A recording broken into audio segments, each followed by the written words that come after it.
নমস্কার বন্ধুরা, পক্ষীরা চ্যানেলের দ্বিতীয় ব্লগে তোমাদের সবাইকে স্বাগত। আজকের ব্লগ রথযাত্রা। আর আজ আমরা চলেছি দশপাড়ার ঐতিহ্যবাহী রথ।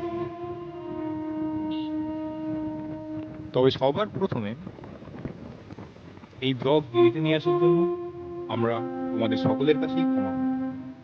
তাহলে চলো বেশি কথা না বাড়িয়ে আমরা শুরু করি আমাদের দ্বিতীয় ব্লগ রথযাত্রা।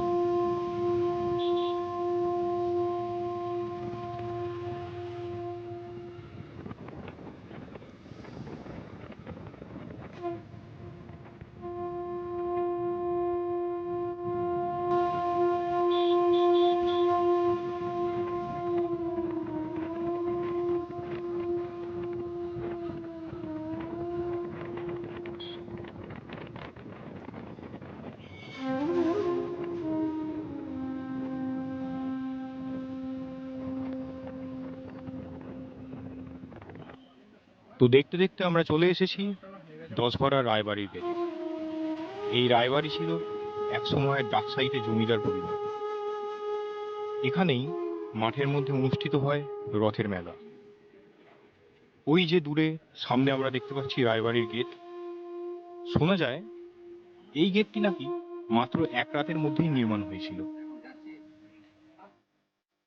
ভাবা যায় তখনকার দিনে জমিদার পরিবার এবং তাদের দুর্দণ্ড প্রতাপ কি ভয়ঙ্কর রকমের ছিল।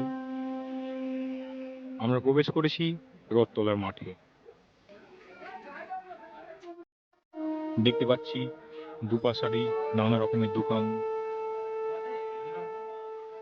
নানান ধরনের খেলনা, খাবার দাবার, সব কিছুরই দোকান এই রথের মেলায় এসেছে।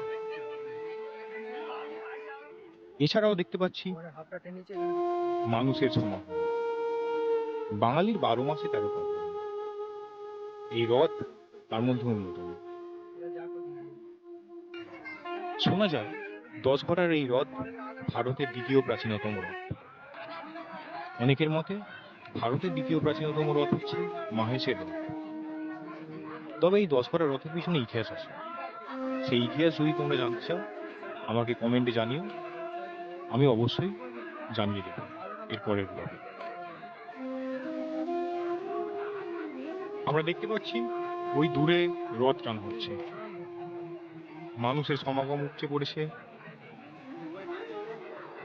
দাদা দাদু, কাকা কাকিমা এবং সুন্দর পোশাক পরা সুন্দরীরা চোখ জুড়িয়ে দিচ্ছে।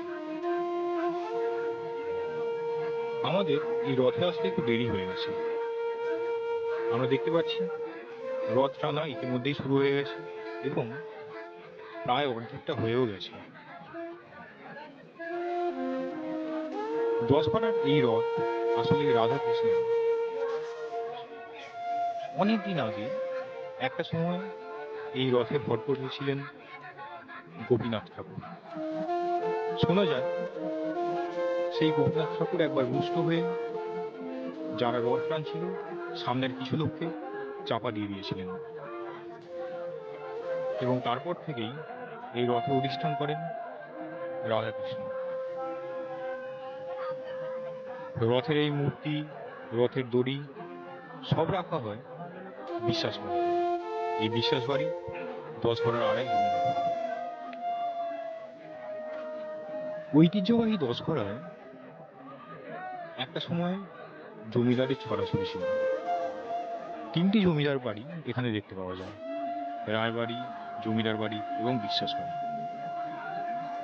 আমার পরের ব্লগে সেই জমিদারের বাড়ি এবং তাদের সম্বন্ধে আরো ডিটেলস নিয়ে আসবো। এখন আমরা মনোনিবেশ করি আমাদের এই রথেই।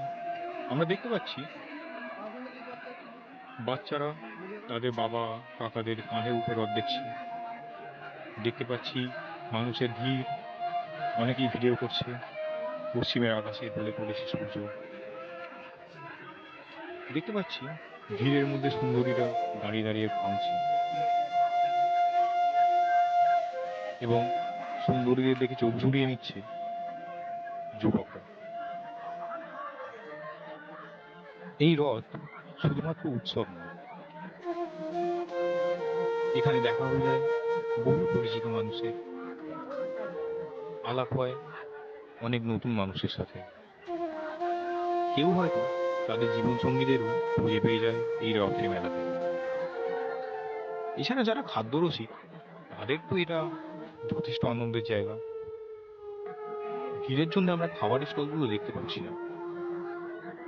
রথের দুপাশারি মেলায় আসে নানা রকমের খাবারের দোকান, জিলিপি, পেয়ারা, ফুচকা, চাউমিন এবং আরো কত কি। ঢোকার সময় তো দেখলাম একজন বিরিয়ানির দোকান বসিয়ে দিয়েছে। ছোটবেলায় এই রথের মেলা থেকেই আমরা নিয়ে যেতাম ভেপু, টেমটেমি গাড়ি।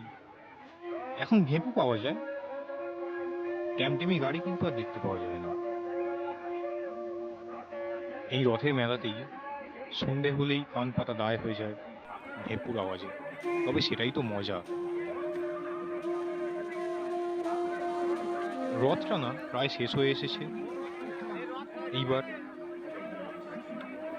অধিষ্ঠিত দেবতাদের রথ থেকে নামিয়ে নিয়ে যাওয়া হবে।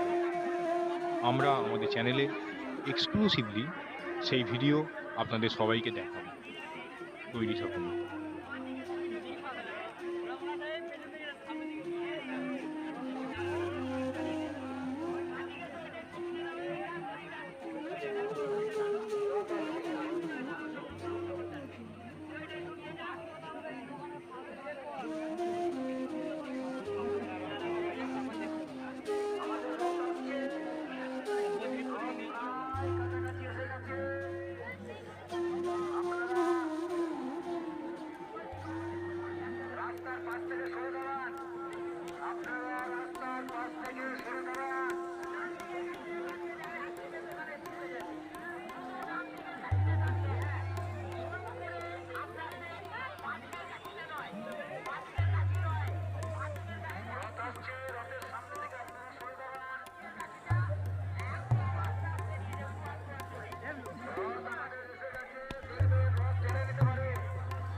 আমরা রথের সামনে চলে এসেছি।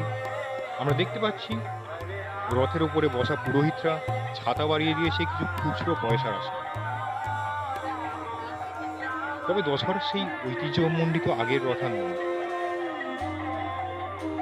বছর 15 আগে চক্রান্ত করে সেই রথ পুড়িয়ে দেওয়া হয় এবং তারপরে নির্মিত হয় এই রথটি। যাই হোক, সেসব পলিটিক্যাল কথাবার্তায় আমরা এখন আসছি না। আমরা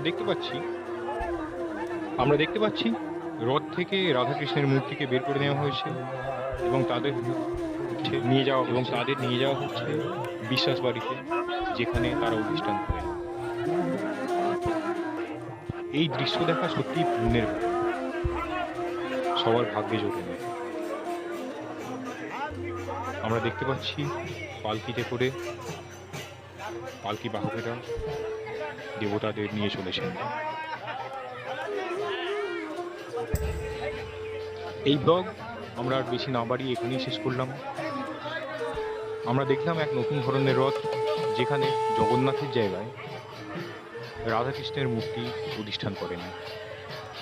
হরে কৃষ্ণ, হরে কৃষ্ণ, হরে কৃষ্ণ।